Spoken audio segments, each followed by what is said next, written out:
Սիրելի հայրենակիցներ, վստահաբար հետևում եք վերջին իրադարձություններին եւ տեսել եք, թե որ ուժերը ինչ ցուցակներով են մասնակցելու առաջիկա խորհրդարանական ընտրություններին։ Ես ուզում եմ ձեր ուշադրությունը հրավիրել այն հանգամանքի վրա, թե ովքեր են ընդգրկված իբր թե իրար հետ կապ չունեցող ընդդիմադիր ուժերի ցուցակներում։ Կսկսենք առաջինը ուժեղներից։ Ինչ էր ասում հանրապետական խմբակցության ղեկավարի որդին, մինչև ցուցակները հրապարակելը։ Մեր կուսակցության վարչապետի տեխնացուն պարոն Տարապետյան, Սամվել Տարապետյան։ Եվ ահա ցուցակները հրապարակվելուց հետո պարզ դարձավ,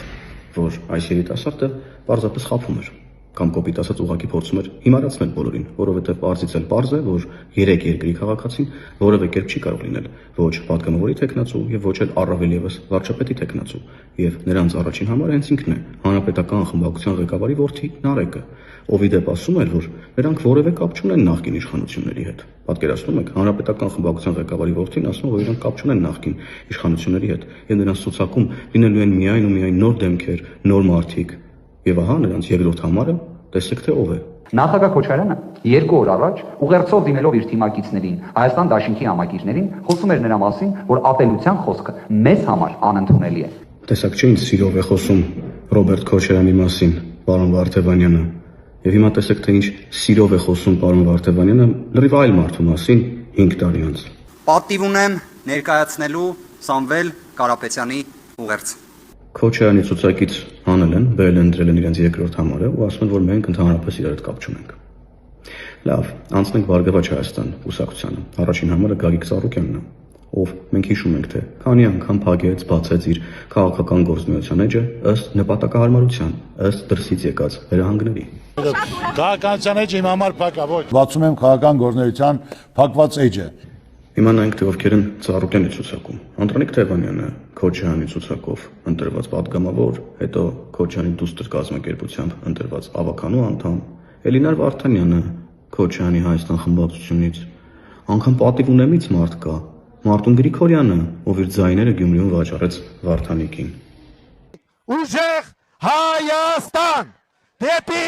ուժեղ Հայաստան։ Եվ կարծում եմ մենք հսկայական համատեղ աշխատանք ունենք անելու։ Դուք Քոչարյանի թիմից էիք, չէ՞։ Հիմա եկել եք Ծառուկյանի թիմ, Տիկին Վարդանյան։ Քիչ ուշ հարցազրույց կտամ, շնորհակալ եմ։ Որ ընդդիմադիրները այս համապետական ընտրություններին նույնպես կգտնեն համախմբման ձևը։ Մարտուն Գրիգորյանը ըստ էության համախմբան ձևը ասելով նկատի ունի նույն ձևը, ինչ որ Գյումրիում, երբ որ ձայները բերեցին ու նվիրեցին Վարդանիկին, դարձրեցին նրան քաղաքապետ։ Հիմա այս համապետական տրամաբանության մեջ այս մարդկանց համար Վարդանիկը նույն Քոչարյանն է, ով ըստ էության ոչ բովանդակային, ոչ այլ առումներով որևէ բանով չի տարբերվում Վարդանիկից։ Ու ինչ կա Քոչարյանից, ովքեր են Քոչարյանի ցուցակում։ Դե Քոչարյանի հետ ըստ էության ամեն ինչ պարզ է։ Ռոբերտ Քոչարյանի մոտ 30 կողմնակից լցվում է տեղամասերից մեկը եւ հանձնաժողովի աչքի առաջ փորձում բացել քվյատուփը Քոչարյանի օգտին քվյարկած հսկայական կապոցով քվյաթերթիկները նրա մեջ լցնելու համար։ Բռնեցին այս մազերիցս, մեկը, վզից խփեց մյուսը, ու ящիկը բացեցին, գցեցին։ Քոչարյանի երկրորդ համարը Իշխան Սաղաթելյանն է, ով ամենաշատն է բացակայել ազգային ժողովի նիստերից ու հարկատուների հաշվին աշխատավարձ ստացել։ Երրորդ տեղում Աննա Գրիգորյանն է, ով Իմ քայլը խմբակցության ժամանակ մեր պայստայիններից էր, հետո դարձավ Քոչարյանի ցուցակի առաջին կինը։ Բանակցային կողմ դադարեց լինելուց Ռոբերտ Քոչարյանի օրոք, երբ Ռոբերտ Քոչարյանը եկավ իշխանության, հստակ փաստեց, որ մենք ենք Արցախը եւ այլևս Արցախի անմիջական ներգրավվածությունը բանակցային սեղանի շուրջ անհրաժեշտություն չունի։ Չորրորդ տեղում էլ է շատ հետաքրքիր կերպար հայտնվել, ում ուժը վաղաշաբաթի ընտրություններում առանձնացավ ընտրակեղծիքներով, ընտրողների վրա ճնշում գործադրելով։ Չէ, ախպեր, այգեն բանեք սա Սևագին են դրա։